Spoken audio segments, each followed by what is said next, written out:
ಮೊಟ್ಟ ಮೊದಲಾಗಿ ಈ ದಿನ 78ನೇ ಸ್ವಾತಂತ್ರ್ಯ ಸಿಕ್ಕ ದಿನ.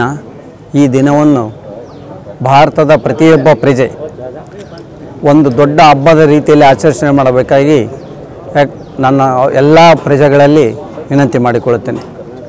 ಈ ಸ್ವಾತಂತ್ರ್ಯ ದಿನಾಚರಣೆಯ ಹಿಂದೆ ಎಲ್ಲ ಭಾರತದ ಪ್ರಜೆಗಳು, ಎಲ್ಲ ಸಮಾಜದವರು ತಮ್ಮ ಪ್ರಾಣ ತ್ಯಾಗ ಮಾಡಿ ನಮ್ಮ ಇಡೀ ಇರ್ತಕ್ಕಂಥ ಎಲ್ಲ ಭಾರತ ಪ್ರಜೆಗಳಿಗೆ ಸ್ವತಂತ್ರ ಕೊಟ್ಟಾರ.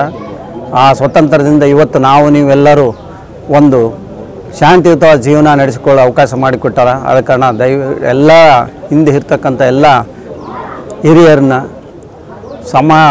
ಎಲ್ಲ ಸ್ವಾತಂತ್ರ್ಯಕ್ಕೆ ಹೋರಾಡಿದಂಥ ಎಲ್ಲರಿಗೂ ನಾವು ಮನದಲ್ಲಿ ನೆನೆದುಕೊಳ್ಳುತ್ತಾ ಈ ದಿನದ ಶುಭ ಸಂದೇಶದಲ್ಲಿ ಈ ರೀತಿ ಮಸೂದಿ ದರ್ಶನ ಅಂತ ಕಾರ್ಯಕ್ರಮ ಅಂದ್ಕೊಂಡಿದ್ದು ಬಹಳಷ್ಟು ಸಂತೋಷ ವಿಷಯ.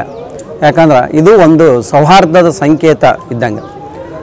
ಪ್ರತಿಯೊಂದು ಮಸೀದಿ ಇರ್ಬೋದು, ಗುಡಿ ಇರ್ಬೋದು, ಚರ್ಚ್ ಇರ್ಬೋದು, ಎಲ್ಲ ಸಮಾಜದವರು ಇದ್ರೂ ಕೂಡ ಪ್ರತಿಯೊಬ್ಬರು ಒಂದೊಂದು ಎಲ್ಲದಕ್ಕೆ ಹೋಗಿ ನಾವು ಬೇಡಿಕೊಳ್ಳೋಂಥ ಇದೆ.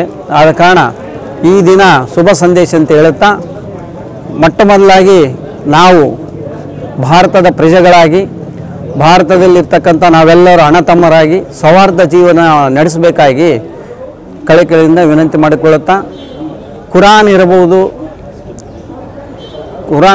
ಭಗವದ್ಗೀತೆ ಇರ್ಬೋದು, ಬೈಬಲ್ ಇರ್ಬೋದು, ಅಕ್ಷರಗಳಲ್ಲಿ ಬೇರೆ ಬೇರೆ ಬರೆದರೂ ಕೂಡ ಆ ಸಂದೇಶ ಸಾರೋದು ಮಾತ್ರ ಇಡೀ ಪ್ರಪಂಚದಲ್ಲಿ, ಇಡೀ ದೇಶದಲ್ಲಿ ಸೌಹಾರ್ದದ ಜೀವನ ಮಾಡಲಿ, ಶಾಂತಿಯುತ ಜೀವನ ಮಾಡಲಿ ಅಂತ ಸಂದೇಶವನ್ನು ಕೊಡ್ತಾವೆ ಹೊರತು ಬೇರೆ ಏನಿಲ್ಲ. ಎಲ್ಲ ಗ್ರಂಥಗಳಲ್ಲಿ ಎಲ್ಲ ಪ್ರಜೆಗಳು ಎಲ್ಲರೂ ಶಾಂತಿಯುತ ಜೀವನ ಮಾಡಲಿ ಅಂತ ಸಂದೇಶವನ್ನು ಕೊಡ್ತಾ, ದಯವಿಟ್ಟು ಆದ್ಕೊಂಡು ಎಲ್ಲರೂ ನೀವೆಲ್ಲರೂ ಶಾಂತಿಯುತ ಜೀವನವಾಗಿ ಸಂತೋಷದಿಂದ ಇರೋಣ ಅಂತೇಳಿ ಒಂದೆರಡು ಮಾತು ಮುಗಿಸ್ತೀನಿ.